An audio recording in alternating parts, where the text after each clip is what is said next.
देग्लाय 35थि बड'लेण्ड मुंख्लं सान बे मुंख्लं सानखौ धेमाजिनि सिमेन्ट सापरि बे एसबि बड' गोजौ फरायसालिनि गेवलां फोथाराव खुंफुंदों। जों बयबो मिथिगौ 1987 मायथाइनि 2 मार्चनिफ्राय बड'फा उपेन्द्रनाथ ब्रह्मनि दैदेननायाव आलादा रायजो बड'लेण्डनि थाखाय सोमावसारनाय जागायदोंमोन आरो बर'फोरा जि समाव सेरखाय बेरखाय जानानै दङमोन, बर'फोरा जि समाव गावजों गाव सिनायलायामोन, खौसेथि गैलायामोन, बे समाव बड'फाया आलादा रायजोनि सोमावसारनायनि गेजेरजों बुहुमनि बर'फोरखौ खौसे जानो खावलायदोंमोन, सोमावसारनायनि गेजेरजों खौसे जानो खावलायदोंमोन आरो बर' माहारिखौ गेरेमसा माहारि दानायनि गेजेरजों आलादा रायजो सोरजिनायनि जि सिमां बेखौ मोगथाङाव जाफुंहोनो थाखाय माखासे नारा नाथा गणतान्त्रिक आन्दलना बे समाव सोलिदोंमोन आरो बे गणतान्त्रिक शान्तिपूर्ण आन्दलननि जि माने धौ आरो 1987 मायथाइनिनो दिनैनि बे 12 जुन खालि गुवाहाटीनि जाज फिल्डआव गिबि खेबनि थाखाय सोमावसारनायनि गिबि हाबाफारि हिसाबै मास रेलि लानाय जादोंमोन सुबुं गौमा आरो बे सुबुं गौमायाव फैनानै थांफिननाय समाव नलबारिनि टिहुआव जोंनि इनाय जोंनि माने हेंथा जोंनि माने मोजांखौ हास्थायै माखासे सुबुंफोरा गाग्लोबनायनि थाखाय सुजित नार्जारी जाय थाखो 9नि बै समाव फरायसामोन, बिथाङा मुंख्लं जानो गोनां जादों आरो बेनो जोंनि गिबि मुंख्लं। बिनि उनाव रौतायाव राजा लामा जथेनायनि जि थासारि, बे थासारियाव पुलिसनि गुलियाव बै समाव दलगावनि असिया गुलि गावनायनि थाखाय राजा लामा जथेग्राफोरखौ अलेन्द्र आरो कबिराम बिथां सानैया गुलिनि माने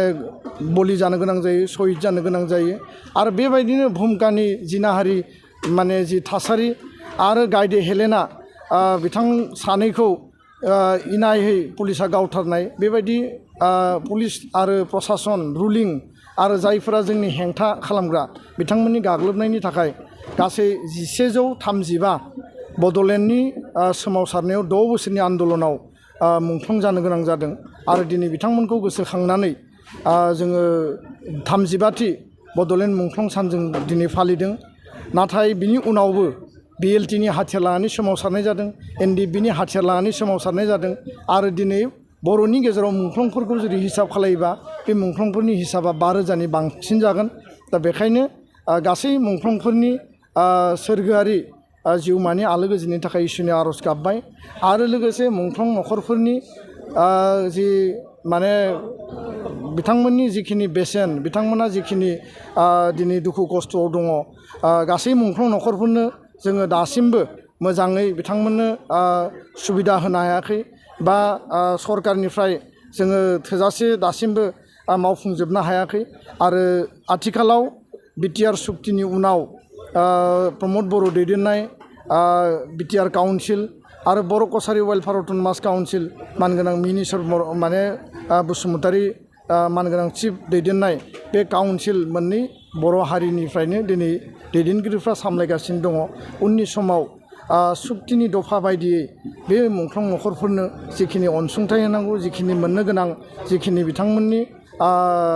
माने बिथिंफोर दङ बेखौ सुफुंनो थाखाय जों सरकारखौ नारसिनबोगासिनो रायलायगासिनो दङ। आसाम सरकार, भारत सरकारजोंबो रायलायदों। बिटिआर एकर्डनि गेजेरजों जिखिनि सिमा बारायनायनि बिथिं, बे खामानिया पिपि बार्मा कमिसननि गेजेरजों माखासे खामानिया मावफुंजाबाय, बिथाङा रुंसारि जाबाय। बिनि उनाव आशिष कुमार भुटाननि बिथाङा बिनि चेयारमेन जाबाय। दायो मोनसे फाइनाल स्टेपआव दङ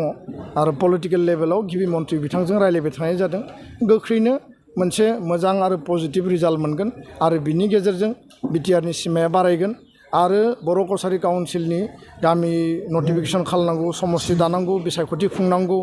आरो बेयाव मर अट'नमास माने अधिक क्षमता होनांगौ, बे खामानिफोरखौबो जों बयबो एबसु, इउबिपिअ, सिगनेटरि आफाद आरो एनडिएफबिनि मोनब्रै आफादजों ज'यै लोगो नांनानै हाबा मावनांगोन। जोंनि गिबि बाथ्राया जाहैबाय जे आसामाव दासिम 50 जननि बारा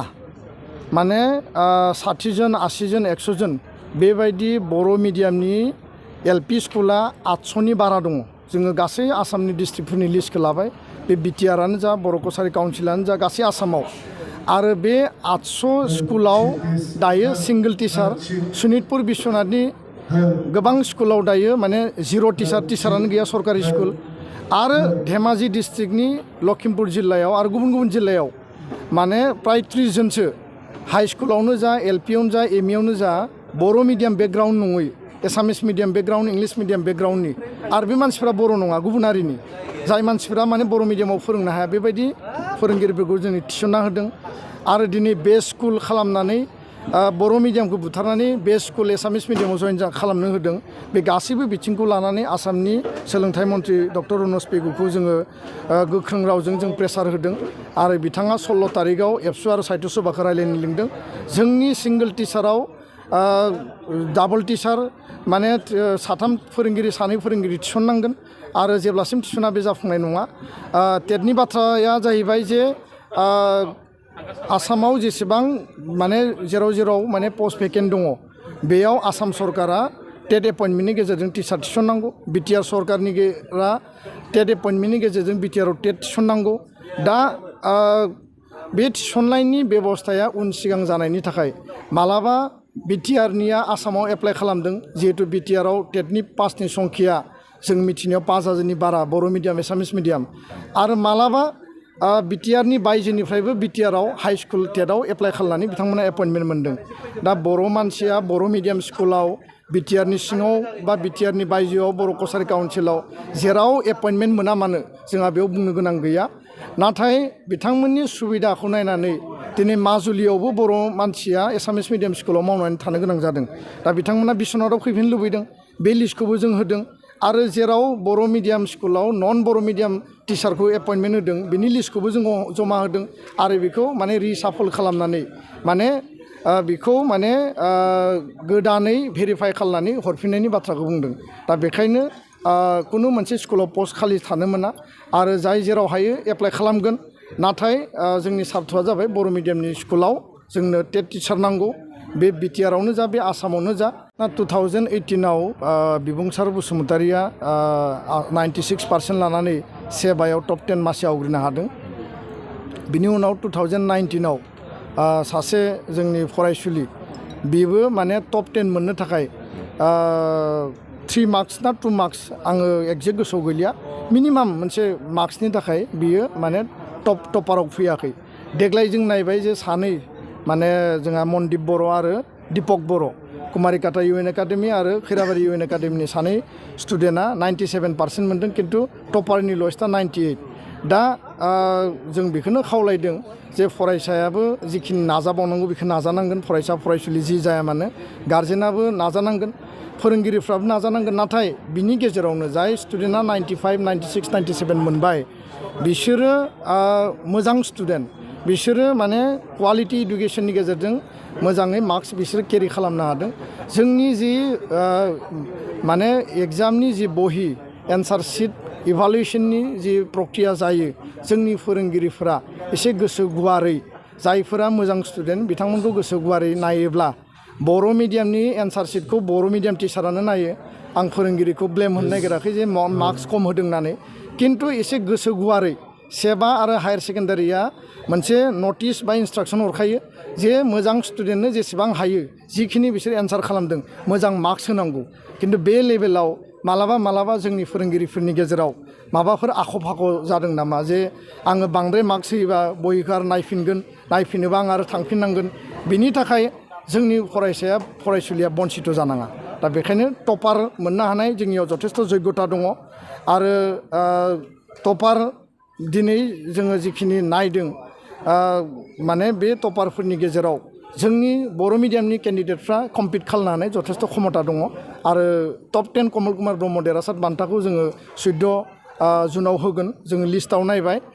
सिगाङाव 65-75आनो टपार जायोमोन कमल कुमारनि देग्लाय माने 97निफ्राय 93आनो माने लयेस्ट माने काट अफ माने 90नि बिल' फैयाखै दा बेयो जोंनि थाखाय बिराद मोजां मोनसे दिग फार्स्ट डिभिजन 1975आ बर' मिडियामाव फार्स्ट डिभिजन मोन्दों बे मोनसे हाइस्ट रेकर्ड 15 बोसोरनि गुन गोनां सोलोंथाइनि मावथांखि जे हाबा मावनाय आरो बेयाव फोरोंगिरि गार्जेन स्टुडेन्ट गासैखौबो आङो धन्यबाद होदों खारन बिथांमोनासो फरायदों बिथांमोना नाजादों आरो जोंनिफ्राय जिखिनि मदद खालामनांगौ जों खालामदों गोजोन्थों।